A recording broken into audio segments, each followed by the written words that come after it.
Bread Tuck, the executive. I'm Chris. That's Mike right there, man. What's up, Mike? You good? Man, good, man. I ain't Man. gonna lie to you.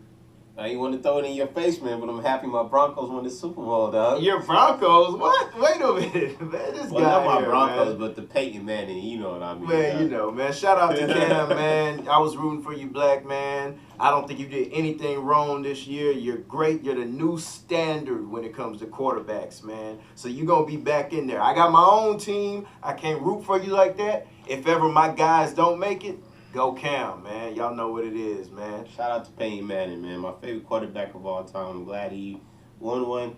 I need you to retire, not Peyton. You know what I mean? Go Colts.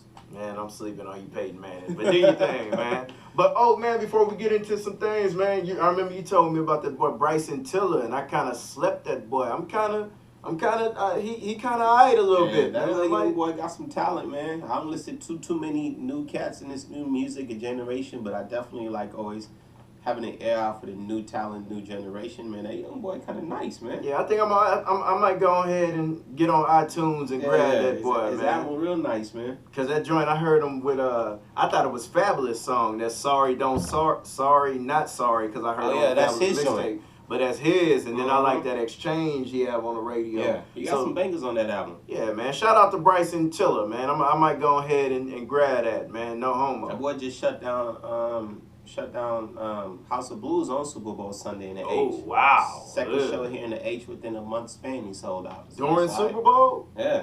Shout This out. past Sunday. Shout out, man. I Yeah. ain't mad. That boy said scratch the game. He going to get the show money. I Yeah, ain't mad at so- you, Bryson Tiller. So, But man, speaking of Super Bowl, and Super Bowl relates to football, you heard about your boy Marshawn Lynch, man? with boy retiring, man. Yeah, man. Crazy. But check this out, Mike. Okay, during the Super Bowl, right? We're watching the Super Bowl. You know, Peyton Manning versus Cam Newton, and your boy Marshawn Lynch just tweets a picture of his shoes, his football cleats hanging on a power line. That Yeah. steals all the thunder of the game. Yeah. And he sends an emoji of deuces, pretty much Yeah, saying yeah. that he's retiring. Yeah, man. You know Marshawn Lynch, man?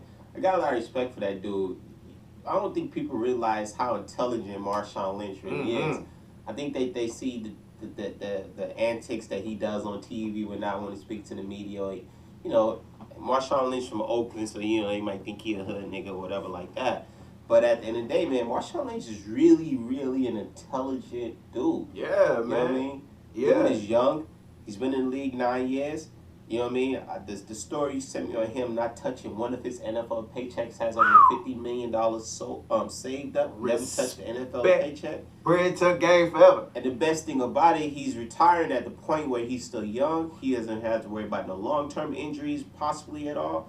Man, Marshawn, I think it's always been bigger than football for him. Yeah. And it's crazy, man, when you look at Marshawn, man, if you're just going off of the media and society's views, man, he looks like a stereotypical cat, man. He has Yeah. dreads, he has gold teeth. He talks in a LA or California vernacular. Yeah. But this dude is smart, like you said, Mike. This Yeah. dude ain't touched a check. He ain't touched the NFL check, Mike. Yeah. So he's leaving with over $50 million of NFL money that he hasn't Yeah. spent. Dude still get paid off. The dude basically made his living off of his endorsements. Mm-hmm. You know what I mean? So, you know, that's almost remind me of Shaq. Yeah, You know what I mean? yeah, Shaq. Like, yeah. you guys don't know, Shaq also said that he never touched the NBA paycheck. All of his money that he got was strictly off endorsements, businesses, and stuff like that. And, you know what I mean? You talking about a league where, like we mentioned this before, NFL players get paid the least and don't have a lot of guaranteed money. So by the time, 4 or 5 years in NFL is a good run. So if you do 9 and have 50 million saved, man, that's amazing. And that's not to mention, okay, he has a little deal with Nike or whatever shoe company he's with, but he also has his own Beast Mode clothing line, Mike. Yeah, exactly, man. That's just where we go back to branding yourself as a businessman. You got to respect the business aspect of Marshawn Lynch mind. He took a baseless statement that we used to say every day growing up, and playing football, playing basketball, like, yo, boys on beast mode. Yeah. And he took a single phrase that we say in the hood growing up and made a multi-million-dollar business company out of that with a couple of clothing stores. So, like I said, man, yo, people can stereotype that man all they want, man, but that man is intelligent, he's smart, He played the game. He didn't let the game play him. He understood it was way bigger than football. Man, I always respect a guy like that. Oh yeah, man. And I also read an article, Mike. That boy say in the article it said that during practice, okay, he was helping cats plan their 401ks, Mike. Yeah. So you got this hood cat with these dreads and Yeah. this grill. You know, he Yeah. sounds like he's straight out of Minister Yeah. Society, helping you plan your life after football, Mike. That's real, man. And like I said, you know, and not only that, think about it. This is Marshawn Lynch, a dude from Oakland, a kid from Oakland who's still hood. He's still about his taking care of his community every day, which they goes back to show how much he does in the community in Oakland. And you know, when the media try to stereotype this guy, they always try to show the antics of, you know, I'm just here so I don't get fined. But at the end of the day, man, this guy's intelligent. You know, his peers respect him on the football field.